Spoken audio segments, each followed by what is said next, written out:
I've been working security for my company for about 6 years. Because of that, I have seniority. I can choose my shifts. I have more training than most of the other guards. I've handled alarms, break-ins, medical calls, and even small fires. I always believed I was prepared for anything. Then our company got a new contract. It was a large government office building placed in one of the strangest locations I've ever seen. I can't share the exact area, but imagine miles of empty land, thick woods on all sides, no houses, no stores, no streetlights, just trees and darkness. The building itself was massive, 6 stories tall, gray concrete walls, a huge parking lot wrapped around it. The entire property was surrounded by a tall metal fence topped with barbed wire. There was only one entrance and one exit that connected to a narrow side road. That side road stretched for miles before meeting the main highway. During the day, 3 armed guards covered the building. On weekday nights, 2 guards stayed on duty. But on weekend overnights, only 1 guard worked the entire property. That 1 guard eventually became me. At first, I didn't mind. I needed extra money because I was planning to move into a new apartment. My supervisor asked if I could cover weekend overnight shifts until they hired more people. I agreed. The first 2 weekends were calm. Nothing strange happened. The building felt quiet, but manageable. I stayed in the control room most of the time, watching cameras and doing reports. The 3rd weekend was different. It was Saturday night, around 2 a.m. A heavy thunderstorm covered the entire area. Rain slammed against the windows. Wind shook the building. Lightning lit up the woods beyond the fence. I was sitting in the camera control room on the top floor. The room had 3 large monitors showing live camera feeds from inside and outside the building. There was also a window with blinds that overlooked the back parking lot and the tree line beyond the fence. I had the lights off.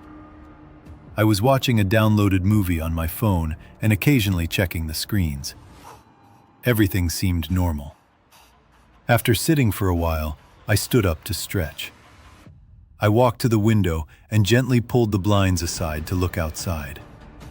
Rain poured down hard.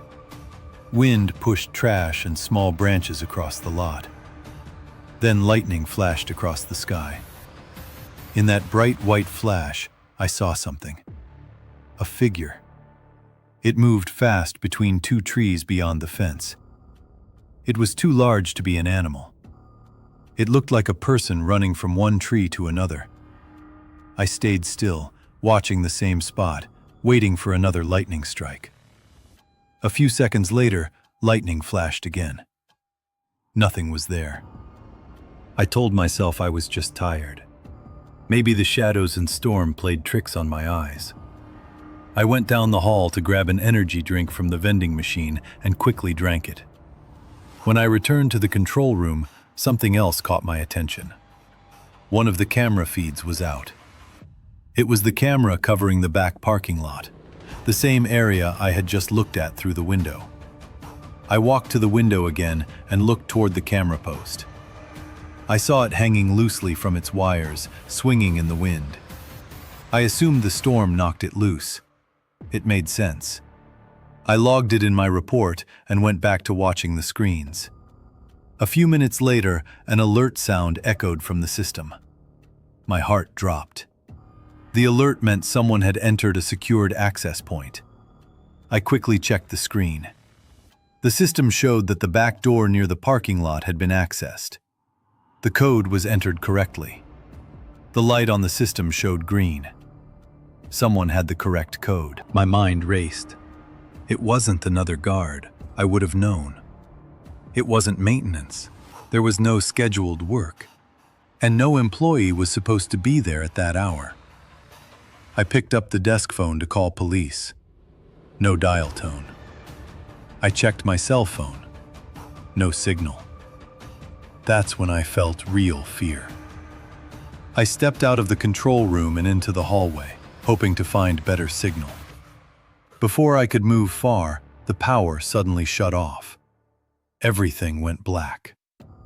The only light came from faint emergency signs and distant lightning flashes through windows. I was armed. I had training.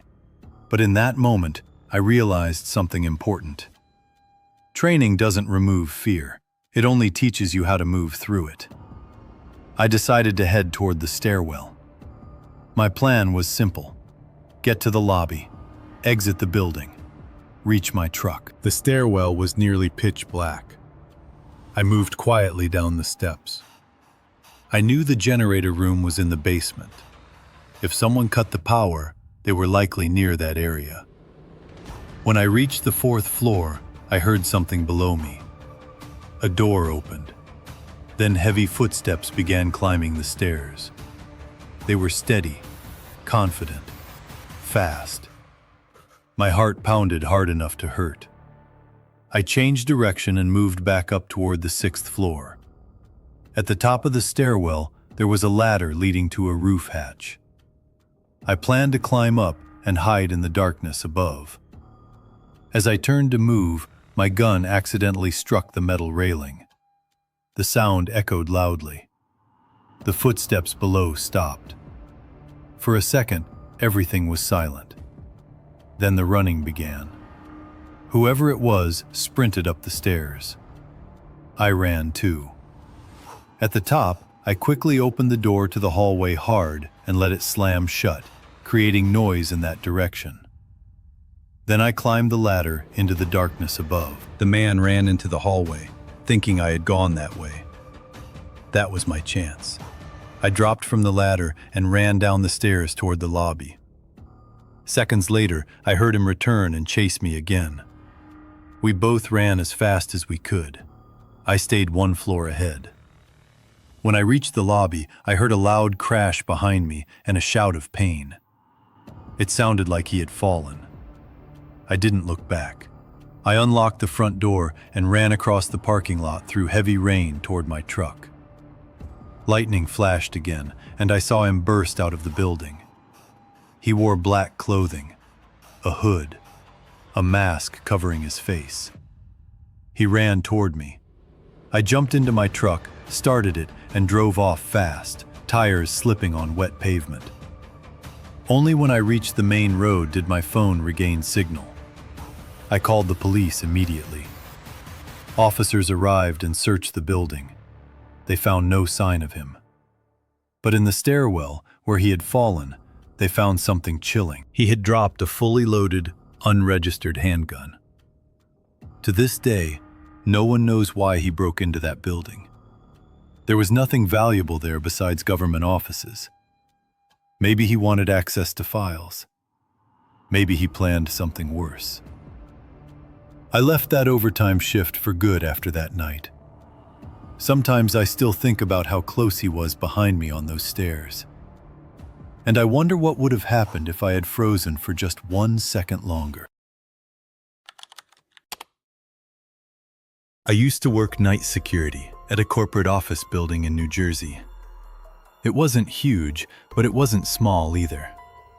5 floors, underground parking garage, glass lobby. The kind of place that felt busy and important during the day. At night, it felt hollow. Most shifts were simple. Lock the doors, watch the monitors, do a few patrol rounds, log anything unusual. Usually there wasn't anything to log, just the hum of electronics and the glow of camera feeds lighting up the dark control desk. That's why this one night never left me. It started a little after midnight. The last employees had gone home. The cleaning crew had already clocked out. The building was officially empty except for me. I was watching the monitors, cycling through camera feeds, elevators, hallways, lobby, parking garage. That's when I saw him. On the lower garage feed, a man was walking between the parked cars. I leaned closer to the screen. The garage should have been completely empty. Only a few executive employees had 24-hour access, and none were scheduled that night. No one had badged in. The man wore a long, dark coat. It hung loosely on him, almost oversized. He wasn't heading toward a specific car. He wasn't walking toward the exit. He was weaving slowly through the rows. Not wandering, checking. That's what it looked like. Like he was checking to see if he was alone. A cold feeling slid into my chest. I radioed my supervisor and told him what I was seeing. He told me to stay put and monitor the cameras. I tried, but something about the way the man moved didn't sit right with me. So I grabbed my flashlight and headed down to the garage. The elevator ride felt longer than usual. Each floor passing made a dull echo in the shaft. I could hear my own breathing. When the doors opened to the garage level, I stepped out slowly and scanned the area with my flashlight. Empty. No movement. No footsteps. No shadows slipping between cars. Just silence. I walked down each row carefully, shining my light under vehicles and into blind corners. Nothing. I even called out, "Security!" My voice echoed and died in the concrete space. No response. I started doubting myself. Maybe it was a camera glitch. Maybe a reflection. I went back upstairs. The second I sat down and looked at the monitor again, my stomach dropped. He was back, standing in almost the exact same spot I had just searched. Not moving, just standing there. That's when I realized something that made my hands go cold. If he wasn't there when I checked, then he must have been watching me. I radioed my supervisor again. He repeated the same thing. Stay at the desk. Observe. So I watched. For nearly 20 minutes, the man moved slowly toward the stairwell entrance in the garage. He paused often, looked over his shoulder. Then he disappeared from the camera view just before reaching the stairwell door. I immediately switched camera feeds. Hallways, elevator lobbies, rooftop access. Nothing. No sign of him entering anywhere, which made it worse. A few minutes later, the elevator in the lobby dinged. I looked up from the monitors. The doors opened. No one inside. But something caught my attention. On the polished lobby floor, there were wet footprints. Bare footprints. They led out of the elevator and across the lobby tiles. It was freezing outside that night. There was no reason for anyone to be barefoot. I felt my pulse in my throat. If he was in the building, he could be anywhere. Any unlocked office, any storage room, any dark corner. I called for off-site patrol backup. While waiting, I made the decision I still question to this day. I started a patrol. I took the elevator to the 5th floor. The hallway lights were dimmed to night mode. My flashlight beam cut through the darkness as I walked slowly. Every sound felt amplified. The building creaked softly in the wind. Halfway down the hallway, I saw an office door slightly open. That door should have been locked. I pushed it open carefully and scanned inside. Empty. Computer monitor asleep. Chair tucked in.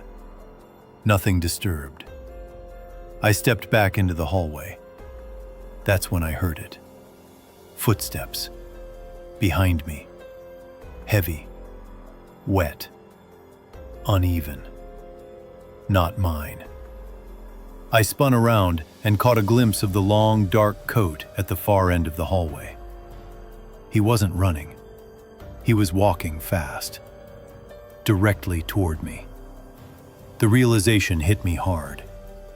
He had been following me, staying just out of camera angles, just out of sight, moving when I moved. I ran. I didn't think. I just ran. The wet footsteps followed, echoing off the walls, close enough that I could hear the difference between his stride and mine. I reached the stairwell and slammed the door behind me, stumbling down a few steps in panic. Then the footsteps stopped, completely. Silence filled the stairwell. I stood there shaking, listening, trying to convince myself I imagined it. But I hadn't. The patrol team arrived minutes later. Together, we searched the entire building, floor by floor, room by room. Nothing. The garage was empty. The lobby floor had no footprints anymore. When we reviewed the camera footage, there was a gap. The segment where the man first appeared had been corrupted or overwritten. No explanation. Just static and missing time. I quit within a month. Not because I thought it was something supernatural. It wasn't. That's the worst part. It was a real person. Someone who got inside. Someone who knew how to avoid cameras. Someone who followed me through a dark building just to stay out of sight. Even now, years later, I feel uneasy in parking garages and empty office buildings at night. Sometimes I catch myself listening for wet footsteps behind me. And sometimes, when a shadow moves at the end of a hallway, my heart still reacts before my mind can tell it to calm down.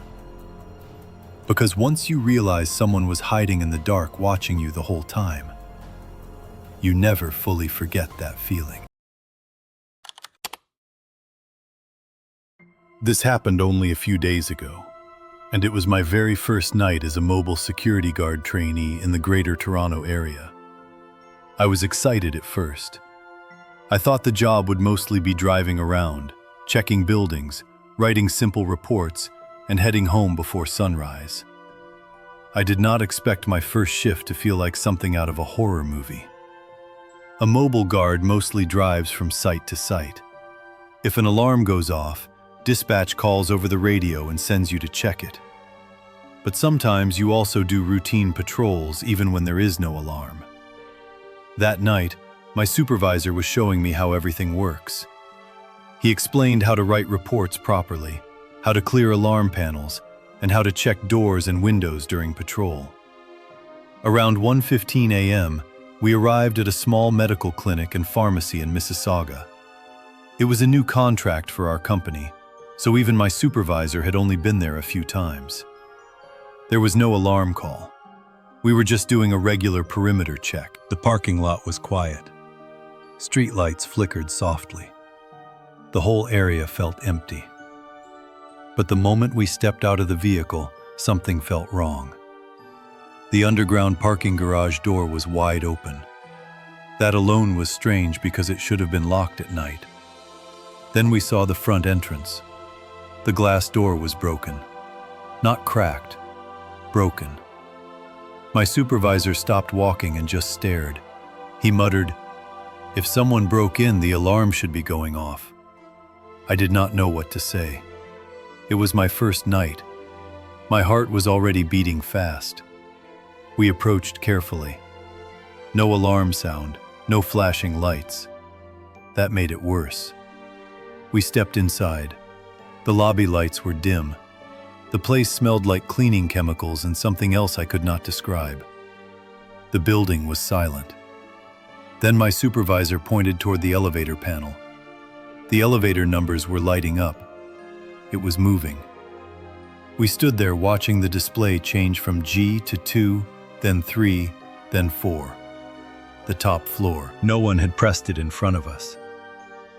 I asked quietly, "Do you think someone is in here?" He nodded slowly and pulled out his baton.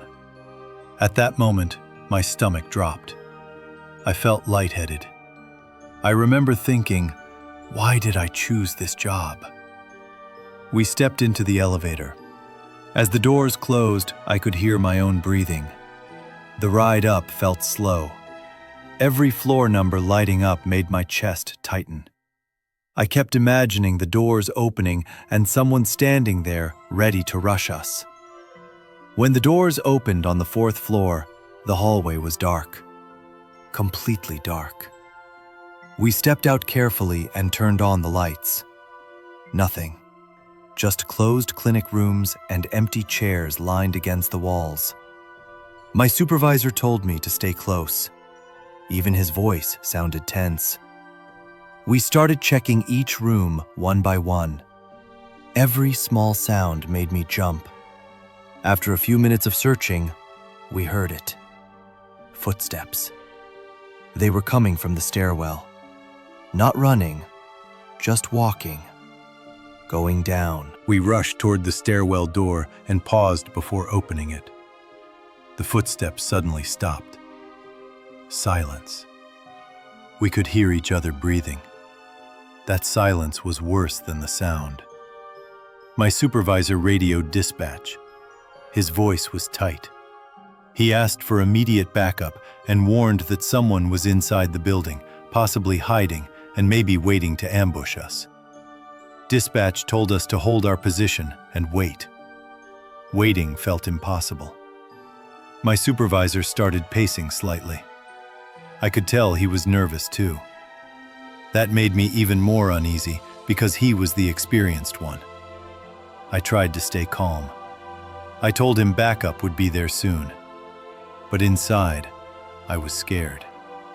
We could not just run downstairs because whoever was down there could be standing right outside the elevator. If we made noise, they would know exactly where we were. The building felt like a trap. About 15 minutes later, we heard the main door open downstairs. A voice called out, "Security!"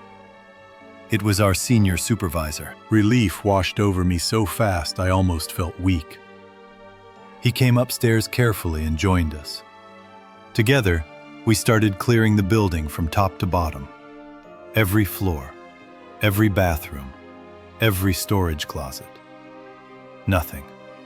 No broken furniture, no movement, no person. When we reached the third floor, we suddenly heard the front door open again. Then fast footsteps running outside. We rushed toward the stairs, then down to the lobby. By the time we reached the entrance, whoever it was had already disappeared into the night. The parking lot was empty. The road was quiet. It was like the building had swallowed the person and then spit them out without a trace. All three of us searched again, even the underground garage. Nothing. No clear signs of where the person had been hiding. No answers about how they got in without setting off the alarm.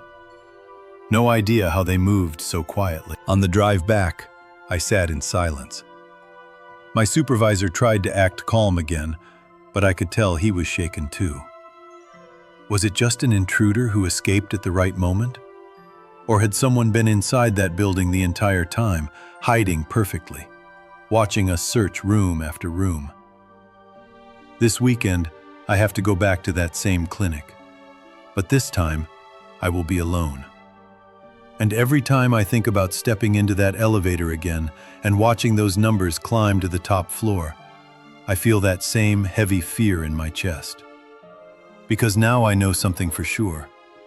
We were not alone in that building. And whoever was there knows exactly how to stay out of sight.